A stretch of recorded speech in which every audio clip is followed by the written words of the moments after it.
Menteri BUMN sekaligus Ketua PSSI Erick Thohir masuk radar bakal capres Ganjar Pranowo dan Prabowo Subianto. Di kubu Ganjar, nama Erick bersanding dengan bacawa pres lain yang kerap disebut Ketua DPP PDI Perjuangan Puan Maharani. Ya, Pak Erick Thohir, Pak Sandi Uno, Pak Andika, Pak Mahfud.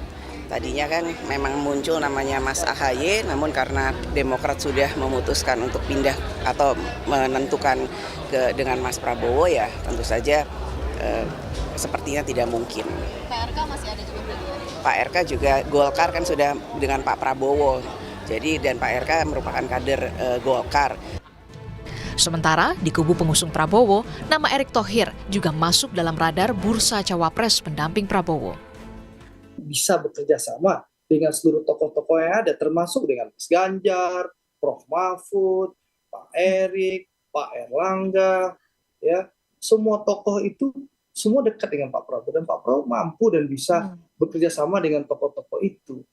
Nah, urusan cawapres itu nggak kewenangan Andre Rosiade, Mbak Siti. Itu kewenangan para ketua umum yang akan melakukan musyawarah untuk mufakat. Merespon namanya masuk dalam radar bacawa pres Ganjar dan juga Prabowo, Erick sebut dirinya berkomunikasi baik dengan keduanya. Bahkan Erick berseloroh, kalau jodoh pasti bertemu. Kan terlalu dini, ya kalau bilang siap-siap nggak ada, itu yang saya sudah sampaikan, percayalah.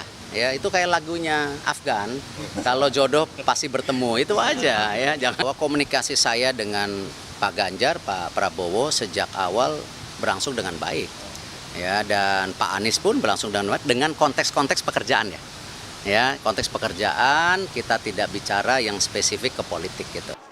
Rekam jejak Erick Thohir sebagai Menteri BUMN sekaligus Ketua PSSI yang dirasa moncer dalam karirnya membuat nama Erick cukup dilirik, baik dari baca pres Ganjar ataupun Prabowo Subianto. Lantas, kemana jodoh Erick bertemu? Tim Liputan, Kompas TV.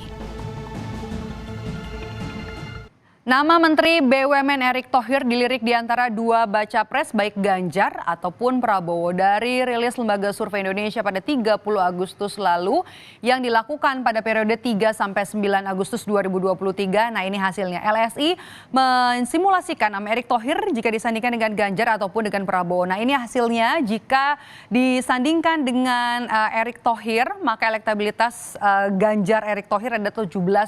Nah, sementara jika disandingkan dengan Prabowo Subianto maka mendapatkan elektabilitas 15,9%. Nah, selanjutnya nama Erick Thohir tampaknya cukup memikat hati responden di sejumlah lembaga survei. Nah, hal ini juga tergambar salah satunya di survei selanjutnya, yakni survei dari Litbang Kompas dengan periode 27 Juli hingga 7 Agustus 2023. Hasilnya Erick Thohir ini punya elektabilitas 8%. Elektabilitas Erick bahkan tercatat memiliki tren yang naik dari survei Litbang Kompas yang dilakukan pada yang terakhir pada Mei 2023 lalu yang hanya mencapai 4,5%. Nah, selanjutnya dari Lembaga Survei Indikator Politik Indonesia yang merilis survei elektabilitas sejumlah nama bacawa pres pada Juli 2023 lalu.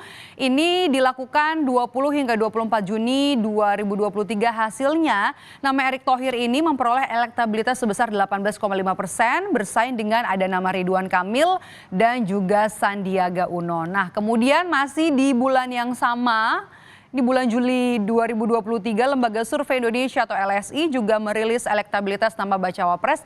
Nama Erick Thohir lagi-lagi memperoleh elektabilitas 14,3%. Kinerja Erick Thohir sebagai Ketua Umum PSSI dengan sejumlah inovasinya, diantaranya membangun sepak bola, turut menjadi bahan pertimbangan tentunya ya, bahan pertimbangan yang positif dari responden. Nah, karir moncer sebagai Menteri BUMN sekaligus juga Ketua Umum PSSI tentu ya jadi daya tarik bagi baca pres Ganjar ataupun baca pres Prabowo Subianto. Lalu kemanakah nanti Erick Thohir akan berjodoh di Pilpres 2024? Tentunya harus kita tunggu, dan juga ini masih melihat dinamika politik yang tentunya masih berjalan dinamis. Dan usai jeda.